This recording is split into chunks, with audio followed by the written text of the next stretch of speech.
Hey everyone, David C. Anderson. With Seth V. Coming at you from the Knife Center, and we're taking a look at our top 10 best pocket knives under $50. And you know what?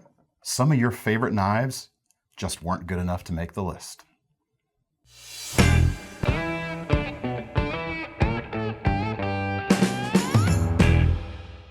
So a couple weeks ago, we did a video of the top 10 knives under $100, but contrary to what some YouTube comment sections would have you believe, budget-oriented pocket knives nowadays are both more plentiful and better quality than they have ever been before. Oh yeah. So for that list, we concentrated on just the $50 to $100 range to make our job a little easier. Well, now we're gonna do the under 50 crowd.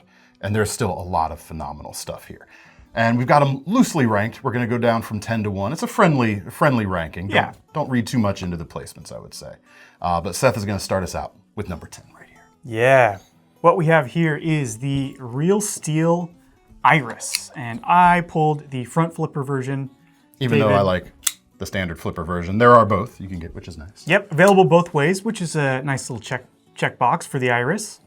This thing is such a great value at $32. It's got great materials, 12C27 blade steel, a simple kind of clean stainless steel that sharpens well, is tougher than you might think.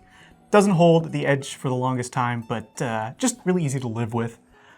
This thing made the list on the strength of its design.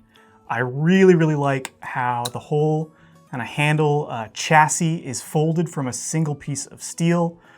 Something you'll see on Real Steel and also SRM. SRM knives. is actually doing the build for Real Steel on these. That's true. You'll see SRM knives a little later up the list.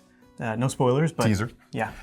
Yeah, it's super strong type of construction. It's able to be done economically, and they've put it together on a really clean, I'd say light duty pocket knife design. This is nothing heavy duty, but it is phenomenal at what it does. Yeah. As we were talking about the ranking, the only reason this ranked so low is how light duty it is. It's definitely closer to a letter opener than it is a survival knife. So maybe for folks who really want a bit more work out of their pocket knife, should stick around and see what we have coming up next. But indeed, this is just too good to ignore, and absolutely, yeah, I love it. Yeah, same. All right, that's number 10. Let's put them over here. Okay, we're gonna go 10 to 1. 10 to 1. Number 9. The Kershaw Dawnstar is rather interesting. One, it's a big hawkbill blade, as you can see. The price on it is $35, and for that price, with this type of blade, which you don't see too much of in the budget price range, at least on knives with like significant quality, given that you can kind of forgive the fact that this is just 8CR series stainless steel. Their outlier, Karambit, is another good option, but that's a bit more expensive and has the finger ring. This Dawnstar is a bit more useful beyond just self-defense capabilities. Yeah. More than just a Karambit. More than just a Karambit, absolutely. A hawkbill blade like this is great for cutting through fibrous materials. It kind of gathers the material into the blade as you cut with it. It's also great at pushing through long cuts through cardboard because the tip is less likely to slip out. Yeah, easy to guide through stuff that recurve just captures material and kind of holds it into the edge. It's great.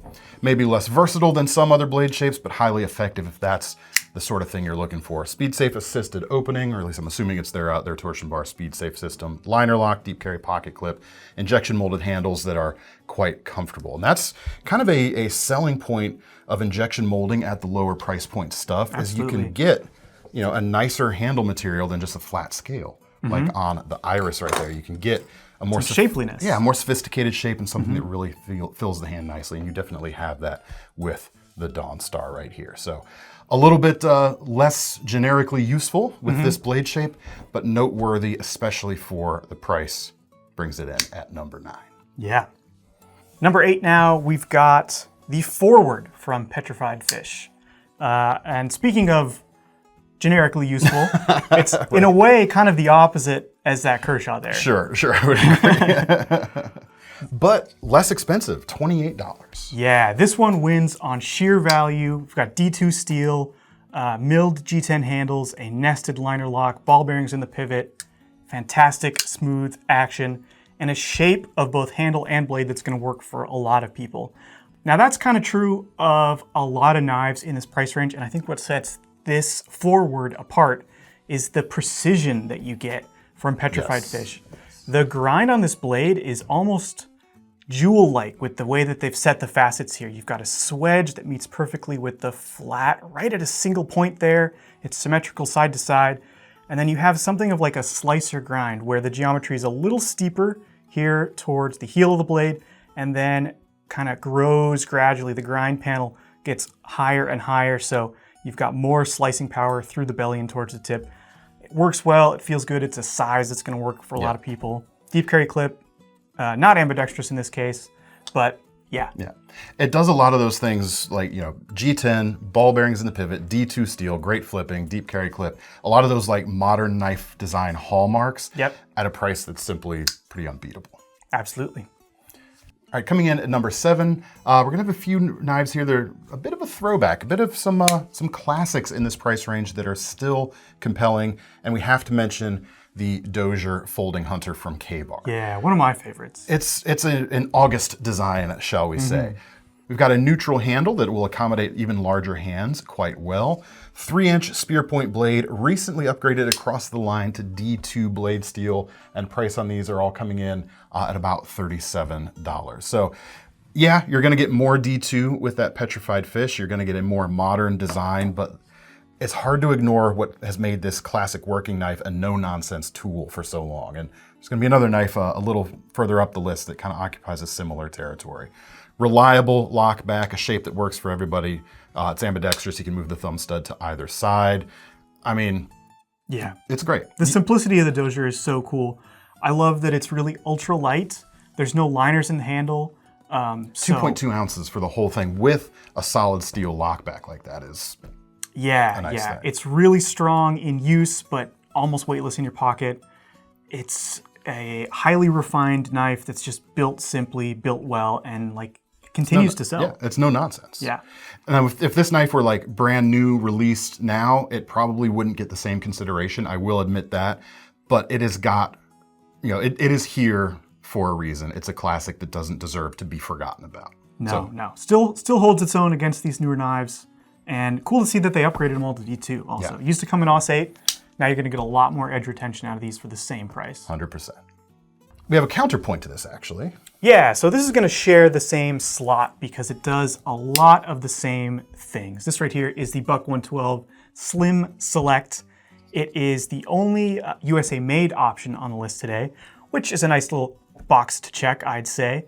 It's also old school in that it's a backlock, thumb studs, but you know, the Slim Select versions have some of your upgraded modern features that you don't see on a classic 112. It's got a deep carry pocket clip, it's ambidextrous, it's a lot thinner than the classic Bucks. Blade shape is a little sleeker too. Yeah, the clip's a bit different. The grind though is still that nice hollow grind that they do. And Buck's famous 420HC. Yeah, simple steel, but they get the most out of it through their heat treatment. Famous for that. It is another super lightweight knife. Not quite as lightweight as the Dozier because you've got the full length of the steel. 2.5 ounces versus 2.2. It's not too bad. Yeah, that's not much at all, actually. Sorry to interrupt. No, I mean, this Buck knife has been around for a long time for a lot of those same reasons. Like, the handle shape works for nearly everybody. The blade shape is surprisingly effective. It's a great work knife. It's a great knife at the price. $30 for USA made. $30. Fantastic for work, for everyday carry, and made in the USA. Yeah, it could be your only knife. If you're not a steel snob and like really like nicer things, that could be your only knife, easily. Yeah, these make great gifts too. There's something about giving a Buck knife. Like, that brand name has become so synonymous with knives itself and with quality. It's, I think they're really appreciated. Absolutely. All right, Seth, you have number 6 for us, yes? Yeah. What we have here is the Ruike P801. Comes in at $34.95. We've got 14C 28N steel. Almost forgot the end of that there. Nice flat grind, and what really sets this apart at the price is the frame lock mechanism. I think if you want a frame lock, you want to spend the least amount of money possible to get the best knife, this is absolutely the top choice. It sits at a really great cross-section there of trying to get the best frame lock for the least money. Yeah, definitely. There are cheaper frame locks, but none of them are quite so nice as this. Like the silhouette is graceful and useful. The grind is expertly done. It's nice and thin, full flat for effective slicing. It's the action is phenomenal. It flips great. It's got a thumb stud too. It's fidget friendly. Yeah. Deep carry pocket clip. Yeah, a lot of those boxes being checked, but with a frame lock for some kind of added substance. And if you want a little more grip, it's also available with G10 on the show side. I think you can get orange and black.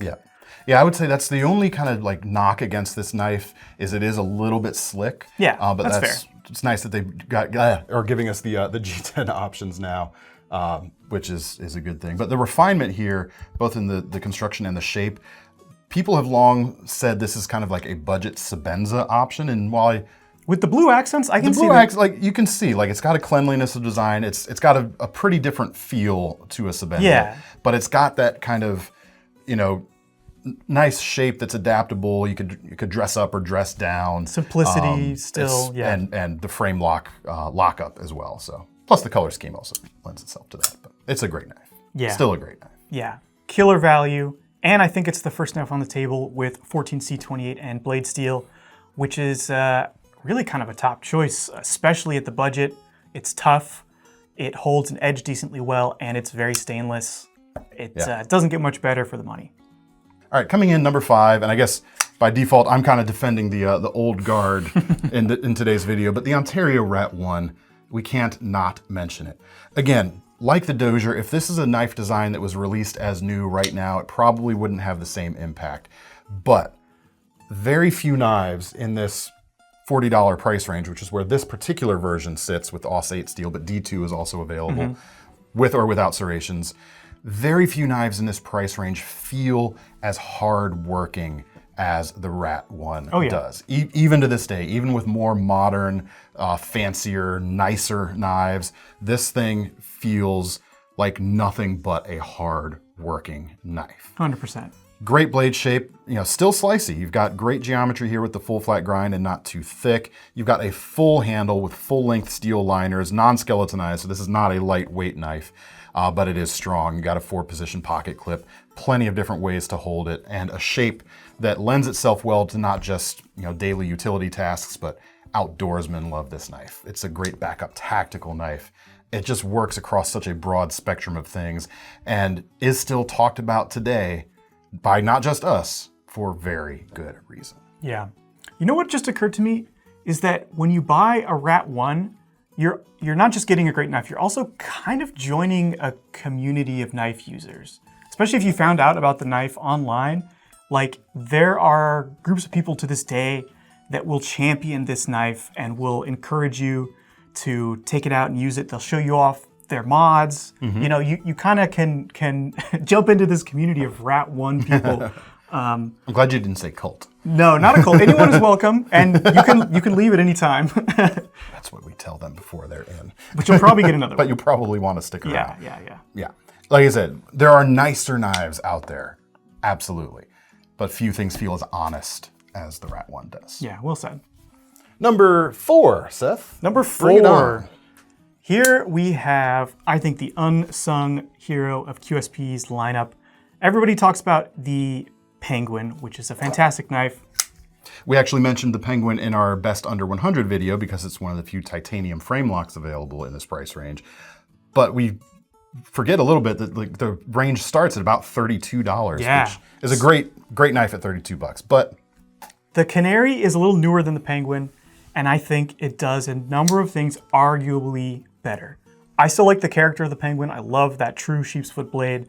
But if I was going to recommend a knife to most people, I would pick the Canary out of QSP's lineup. It's a great size with just under 3 inches of blade. You've got great materials. I believe 14C28N again.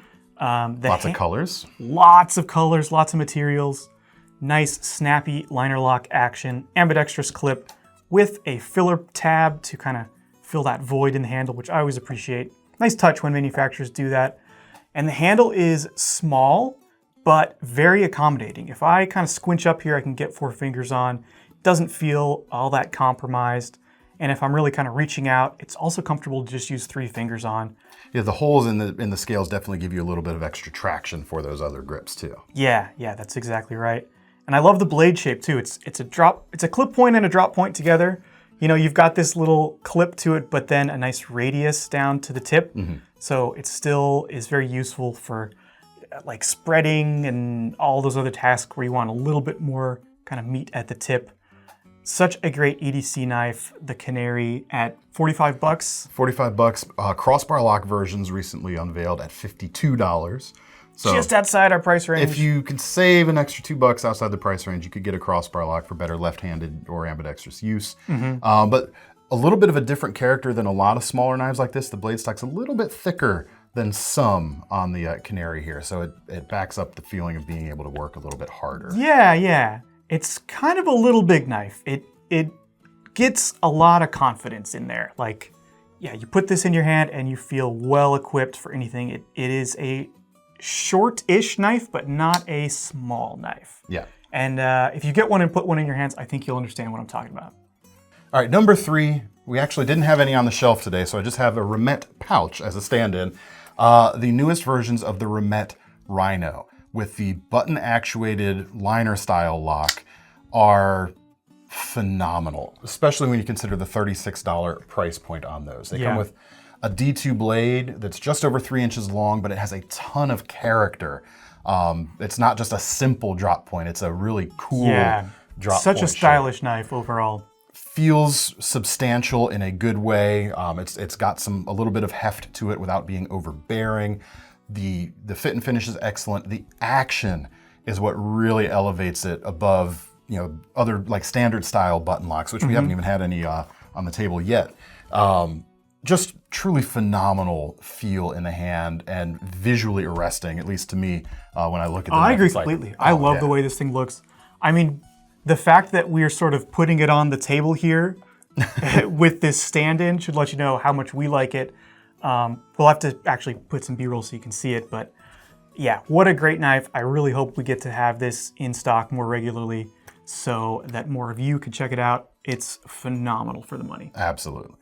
And since we don't have one to actually sit here and play around with and show you, we'll move on to number 2, shall we? Let's. All right, at number 2, we have the SRM 258. This is called the Terrier. Some versions are called the Terrier, at least. Not sure quite how the name works out, but put the name aside. This is a fantastic knife. So nicely made. Like that first real steel on the table, we've got this folded metal chassis here. And I really appreciate it on this knife in particular because the size makes it feel so much more comfortable in a hard working hammer grip. Absolutely.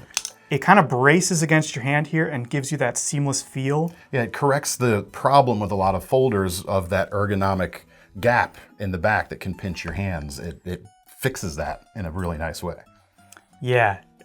This version here has a kind of Sanmai blade steel, and these are in stock now for a little bit outside of our price range. About 65 bucks for these, but the purple G10 with a D2 blade sneaks in just under 50. And these are also real new here in the building, and we're just that big of a fan of the design that we had to put it in. Yeah, absolutely. It does so many things well that you want out of a hard-working folder. It's got a crossbar lock with fantastic action. It's snappy. The spring tension is such that, you know, it feels very secure. And then there's kind of a hidden trick on this. And I love that SanRem, their name is SanRem Move, but they go by SRM now, sorry. I love that they are not afraid to put a little something extra in their designs. The character that they put into their budget knives is really second to none. Check out what happens with this clip. If you squeeze these tines together, you can actually remove it without any tools. And for you lefties out there, you can reattach it on the other side. Snaps into place. There you go. That's very cool. How cool is that? It's very cool, Seth. This is where Seth and I, however, also had a little bit of a difference of opinion because SRM absolutely deserves to be on this list. I would actually put For the sub 50 price point specifically, because I love this knife, but it feels almost beyond the $50 price range, despite us having the one in there. The 168 would be my favorite SRM to recommend, coming in at $43.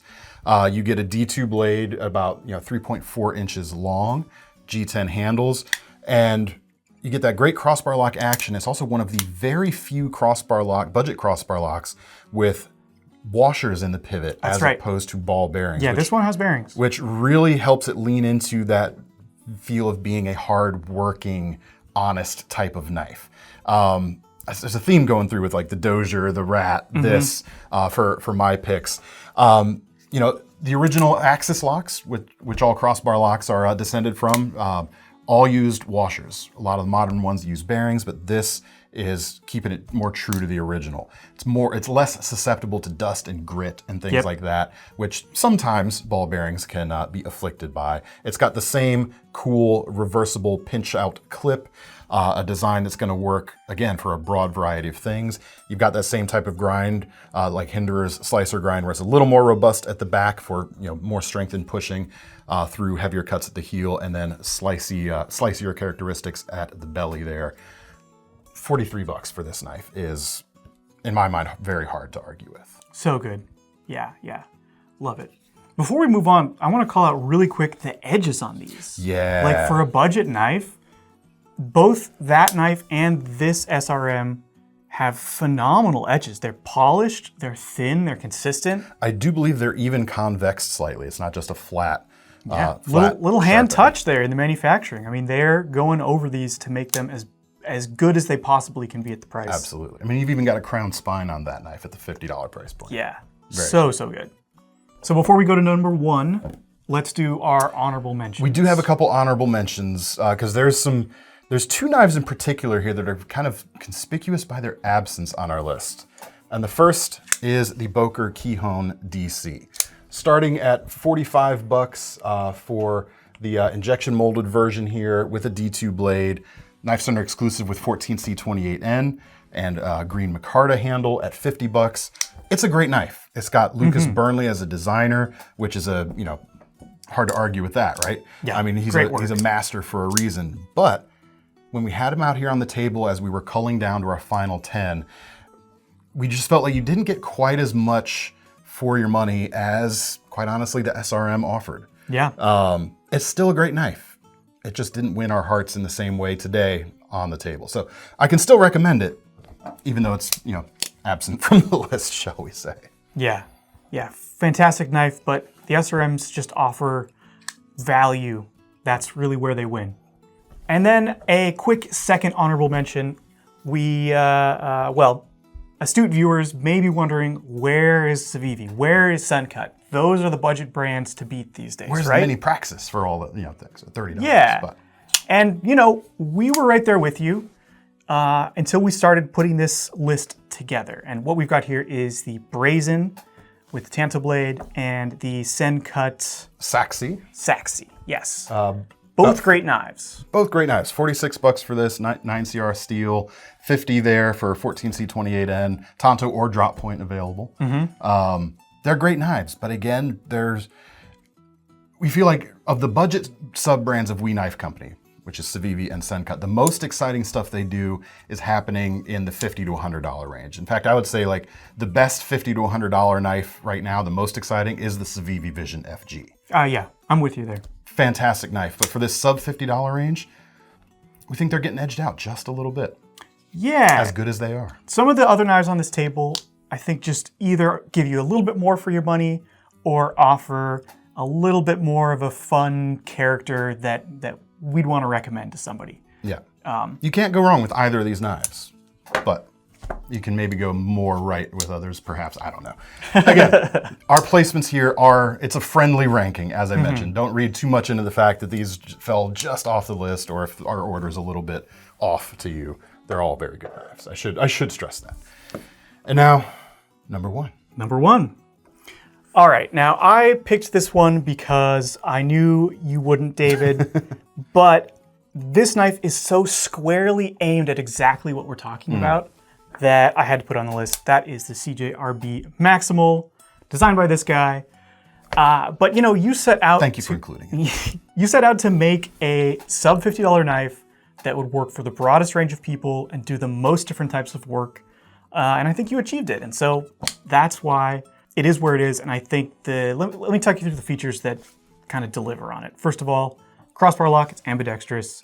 It's snappy. CJRB does a great job with theirs. They have my favorite crossbar lock action in the budget sphere, bar none, which is part of the reason why I wanted to work with them on this knife. It's great action. Yeah, really crisp kind of detent release that's very satisfying to use. You know, so you got the advantages of that lock. The handle shape is really nicely designed. You've got a contour.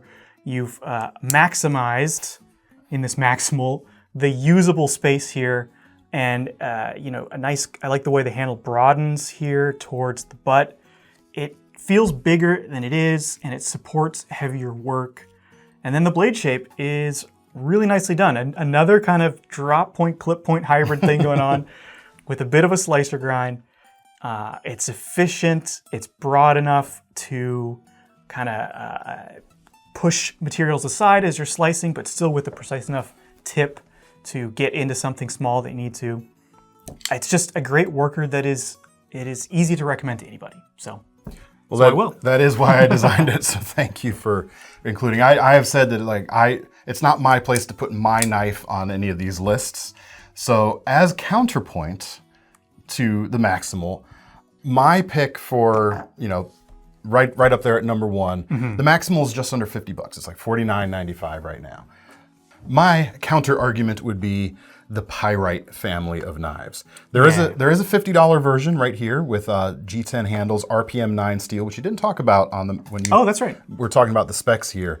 RPM 9 and 14C28N are my two favorite budget knife steels, bar none. 14C28N is probably a little bit tougher than the RPM 9, but RPM 9 is a spray form steel that's a little bit tougher than the 9CR series steel that it is based on. And this may slightly out-edge the 14C28N in edge retention. Yeah.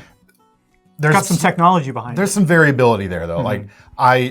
Both are gonna be, pretty evenly matched in practical real world uses outside of the lab, I would say.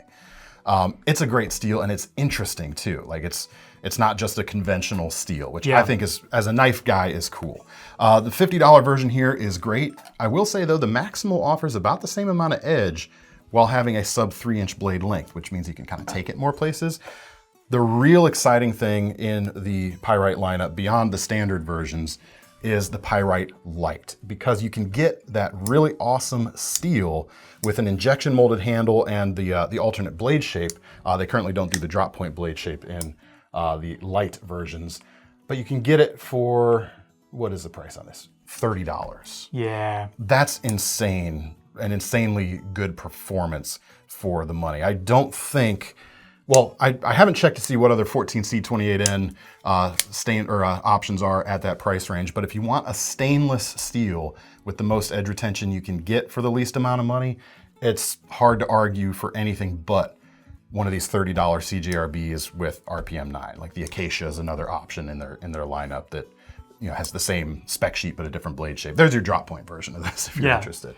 I mean, yeah, D2 should be able to hold an edge longer, but it is not a stainless steel. It can be a little harder to live with. And is not as tough as these steels either, which can help support a thinner edge, which means you can slice better with a tougher steel.